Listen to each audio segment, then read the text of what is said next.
Yes, Vegas, DraftKings has A&M winning 11 games in the 2024 season. I know.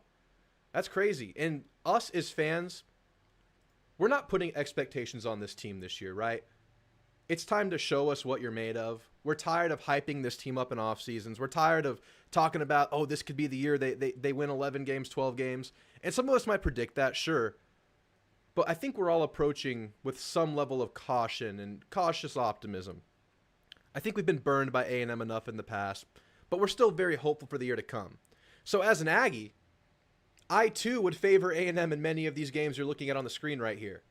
But for this to come from Oddsmakers, from this to come from that neutral party, honestly surprised me.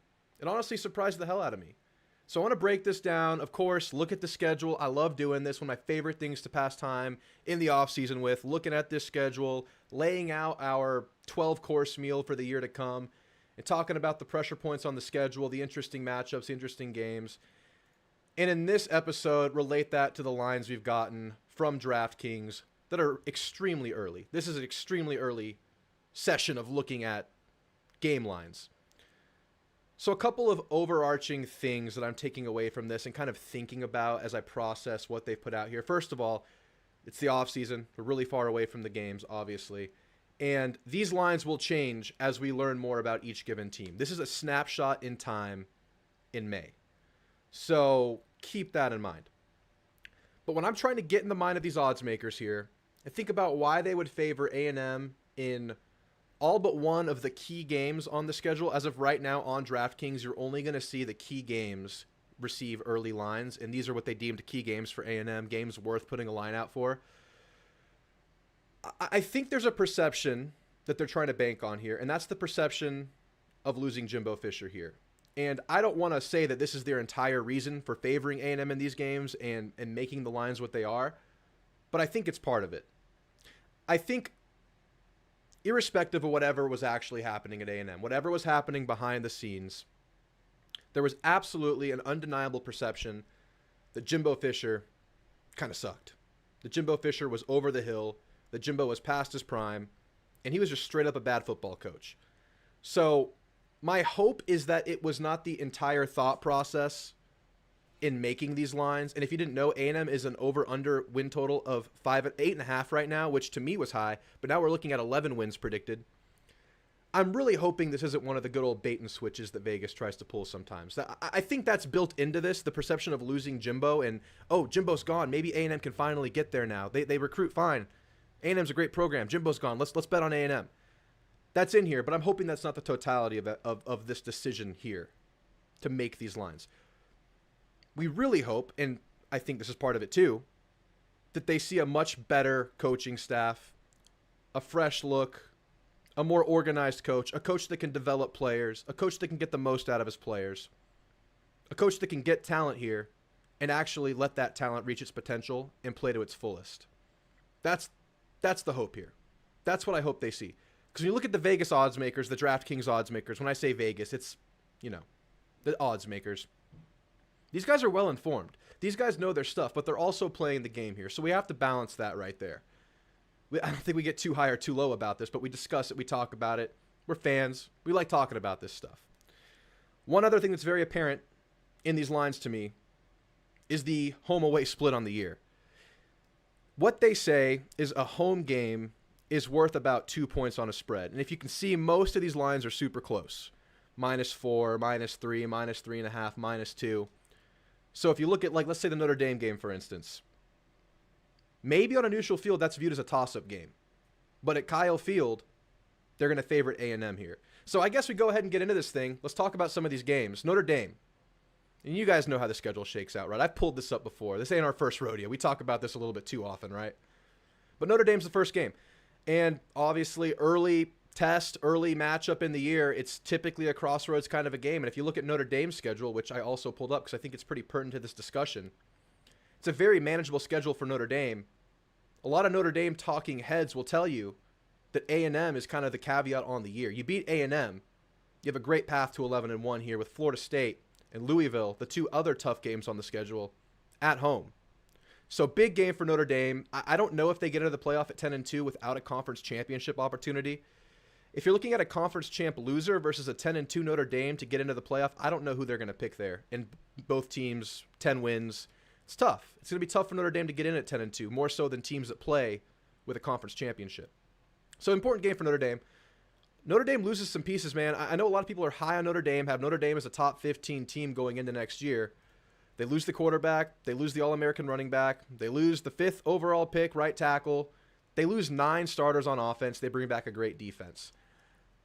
I mean, obviously, I'm biased, but I would throw this game in the toss-up category. I would say this game could definitely go either way at this point, and it's going to have a big impact on the way each team's year goes, I think. It's a very important game one. But I do think Kyle Field plays a big, big role in this game, man. Think about some of the recent greats at Kyle Field. The Miami game was crazy. I went there. I went to that game. The Alabama game, really big game, awesome atmosphere. But A&M came into both of those games with losses on the schedule early in the year. This game, both teams will be coming in undefeated because they want to play the game before. That, and it's Notre Dame, the brand that is Notre Dame, a team that's probably going to be a top 15 team, possibly a college game day situation here. It's very possible this is college game day in week 1. And it's the first look at Coach Elko's system. It's the return of Connor Wegman. It's the new look Aggies. It's the new era. Huge game. Kyle Field's going to be crazy. I hope as many of you guys as possible can go to this game. I am going to try to go to this game. But I would safely say this is a toss-up game, and the odds makers agree. -2. Essentially, that's a toss-up. Essentially, they're saying, okay, maybe the home field here is enough to put A&M over the top. And I totally agree with this line. And I'm trying to put myself in a neutral perspective here. I think most people would call this a toss-up game right now. I think so. I think that would be the consensus opinion of a game like this, with Notre Dame losing what they've lost. Not to mention, Riley Leonard, one of the main reasons people are high on Notre Dame going into this next season, is coming off of a second surgery on a previously surgically repaired foot. So he didn't even practice in spring. We don't know what Riley Leonard we're going to get next year. Toss up, but me personally, I'm leaning Aggies in this one. I really am. But I'm not making my projection just yet. The Florida game is the next game that got a line, of course, between Notre Dame and Florida. You have the game versus McNeese. That's a game A&M should win, should be favorited by about 30 points in that game. They didn't make a line for it early, so we're going to kind of skip over that. The Florida game is a game that I have been calling, I don't know if I want to call it a trap game. I want to say it's much more scary than people are making it out to be. I tweet about this. I talk about this. And while many people agree that this is going to be a tough game, many people disagree and think A&M can win this one big, and maybe they can. But I don't think a big win versus Florida should be scoffed at. I think that would be a major turning point for A&M because, let's face it, A&M has kind of sucked on the road recently. And yeah, I've been told that that's Jimbo Fisher's problem. That was a Jimbo thing. We have Elko here now. But these players are coming from Jimbo's system, and they have yet to get over that hump. So the returning players you have, this will be the first opportunity to get over that road hump. And that factor is a major one for me when I'm looking at this game. It's the first road game post-Jimbo Fisher. I have all the faith in the world that Elko is the guy to get these guys ready for a big away game. And I've talked about this before. This is a must-win game for Florida. If you look at their schedule, obviously, it's probably the most difficult schedule in the country. This is one of their must-win home games early in the year. If they lose this game, it's possible they're winning 4 games this year. So it's a tough matchup. It's going to be a tough environment, but it's a game that A&M can absolutely win. And some people might think this line's a little bit close for comfort. I totally agree with it. I think you give them the 2-point home field advantage here, and you look at A&M as a 2-point favorite versus Florida. I think that's totally valid and fair. I think that's a good, fair line right here. So far, I'm in total agreement with these first 2 games. The Arkansas game, 11.5. I agree with it. I think given the recent history, it's probably a closer game than you would think, given the teams, given the coaching staffs and everything. But I think A&M pulls it out at the end. This is just a game. This feels about right. 11.5 win versus Arkansas on a neutral field. Arkansas very much with a lot of uncertainty going into next year. Pittman on the hot seat. It's possible A&M wins by a couple of scores to close this game out. But I'm going to go over that one pretty quickly and go straight to the Mizzou game. Now, to me, this is the one that I might disagree with. I think Missouri's going to be pretty damn good going into next year. They bring back a lot. They bring back Brady Cook. They bring back their trio of receivers, including Luther Burden. The only key piece they lose on offense is a couple of linemen, but they bring back 3 starters. They lose Cody Schrader, who was just kind of the heart and soul of their team, but they bring in a transfer who was a 1,300-yard rusher out of Georgia State. That guy's probably going to slot in nicely. I think Mizzou has a great team. I think Mizzou's a solid team next year, and I don't know if I would favor A&M in this game, even though we have the Kyle Field atmosphere there, the home field advantage there. That's a scary game to me. -4 might be, I could see this being more of like a -2 in my mind, maybe closer to an even. But I think A&M competes in this game, and I think it's absolutely a game that A&M can win, especially at home. So maybe this one's a little bit more favorable to A&M than I would think they would put from a neutral perspective. As a biased fan, I think it's very much possible. It's very much on the table that A&M wins this game.